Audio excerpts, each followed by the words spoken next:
Hello YouTube, this is Morgan Bannon, Airspeed Prime here to present to you the third episode of my Teenage Mutant Ninja Turtles 2012, the Nick Show, new Nick Show reviews. And this is going to be the review for 104, New Friend, Old Enemy, the fourth episode of the new Teenage Mutant Ninja Turtles show on Nick. But yeah, and one Turtles related thing before I get into the episode discussion is just that the ratings that this show has been getting, I think it's interesting to talk about.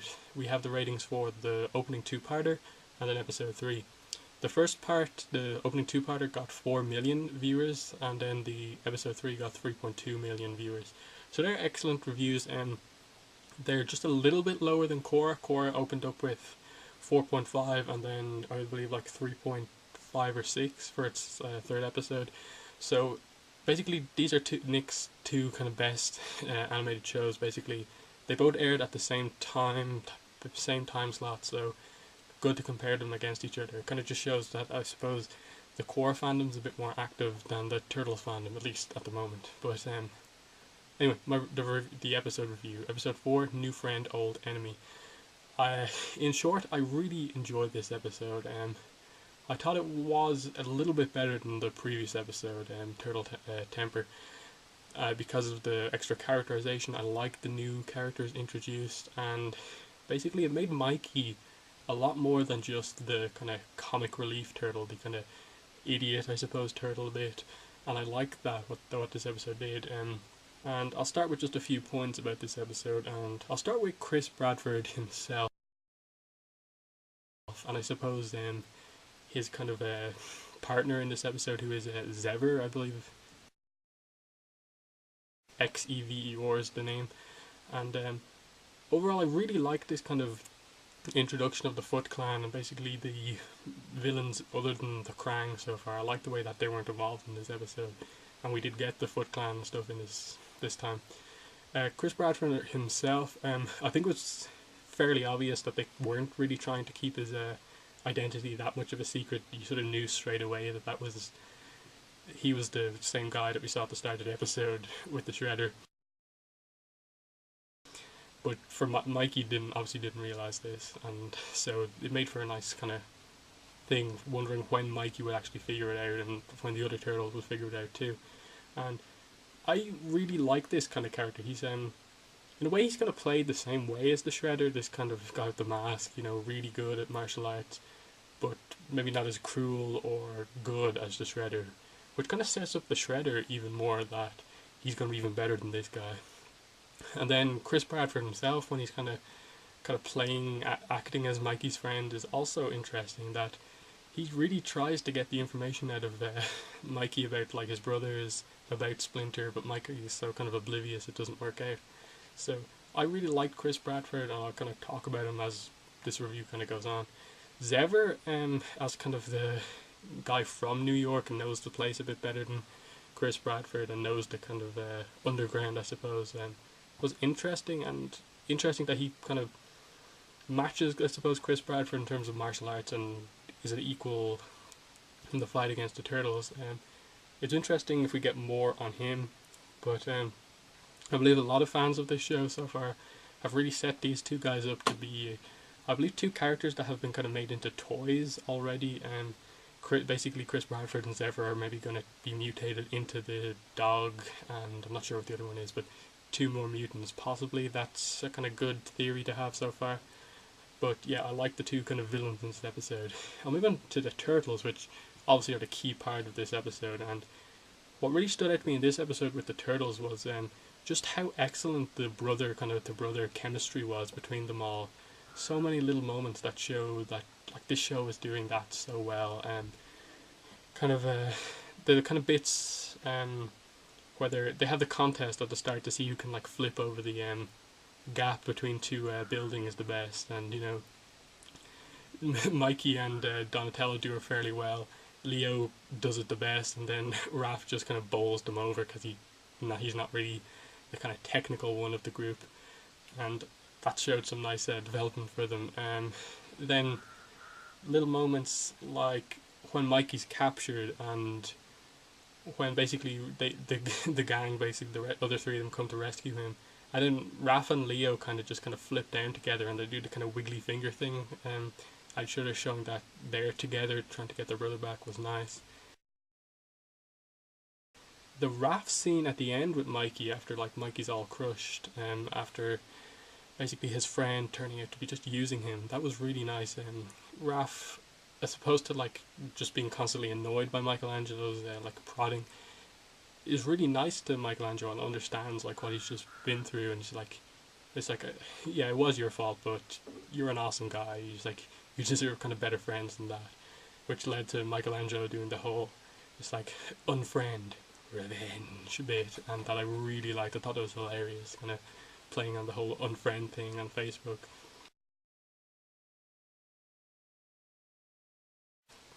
Michelangelo himself in this episode obviously was the kind of star of the episode, and I liked that, like throughout this episode when he was just making friends at the start of the episode when they had met the cat and Mittens, that he was being the kind of silly Michelangelo from previous episodes. But as the kind of friendship went on with Chris Bradford, he kind of revealed to Chris Bradford that he feels his brothers don't respect him enough, and like that's a bit of the case because he's not the most focused one of the group, and they kind of don't kind of respect him as much. But what he does show is basically when they actually trap them, the Zebra and Chris Bradford, in the sewers and like fight them. You see that when Mikey does focus, he is actually one of the best fighters in the group, and there's made for some nice moments. And then them going to save him show that they kind of do respect him, and as exemplified by the Raph moment with Mikey, that you are an awesome guy. Like he is the young one, and they kind of are kind of trying to look out for him. So that's a nice moment for Mikey. And just the for me the best moments were basically when it was revealed, Chris Bradford revealed that he was the basically evil guy to Mikey, and he was just using him.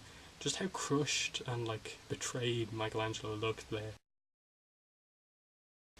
How he thought he had this new friend, but he was just using him to get to his other brothers and Splinter. It was like he was serious, almost crying, and it was a really nice scene there.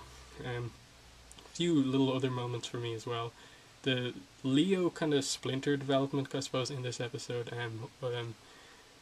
After they kind of just barely escape from the Foot Ninja and Chris Bradford, Leo's kind of complains about it wasn't a fair fight. They had loads more people than us and stuff like that. And then Splinter, rather than just doing the whole thing like you have to fight with honor, you have to fight fair, he explains to Leonardo that it's not always going to be a fair fight. Isn't a tournament fight or anything like that. It's basically if you don't fight for victory, you're going to get like killed or something like that. And basically, he just taught Leonardo to don't care about fairness, just care about trying to win. And it's a kind of harsh but kind of really true lesson, and I like the way that was done, and how Leo immediately took it to heart and said it to Donatello soon afterwards. It was really nice. Then I suppose the big fight at the end was really good. Basically, yeah, the trap has been set, but the turtles were completely aware of what was going on and laid a trap of their own. They lured Zever and Chris Bradford into the sewers and set the trap for them. They know that the sewers like the back of their head, and it was a really kind of dark scene because basically we had the turtles without their pupils in their eyes, so they're serious. And the moment where basically they're just snatching the foot ninjas out of the into the shadows, and then the Zever lights the like a flash torch thing, and the lights come on, and you see all of them hung up, and Chris Bradford and Zever are basically the only ones left. It's just really dramatic. And then when they kind of appear, you see their eyes floating up above the water level. It's just, yes, this show can do the serious moments just as good as the kind of hilarious, funny moments, and I really like that. The fight itself was kind of choreographed very well, where you have the kind of best fighters of the group, Leonardo and Raphael, going after Chris Bradford, who's kind of the better of the villains, and then Donatello and Michelangelo going after Zever.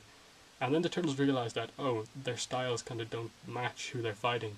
And then they just kind of ran around and switched and managed to kind of get the better of them. And I thought it was very clever the way they did that. The way Michelangelo and Donatello had the specific skill set to take down Chris Bradford, while Raph and Leo had the skill set to take down Zever. It was really nicely done.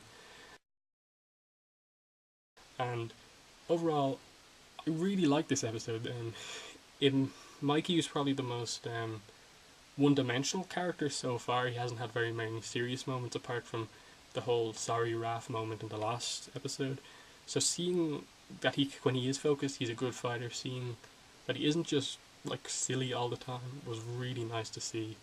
Raph had a nice moment. Leo had a nice moment. Donnie had a nice moment with the kind of whole his screensaver on his computer was April. He had to quickly change it as he gave the laptop to her.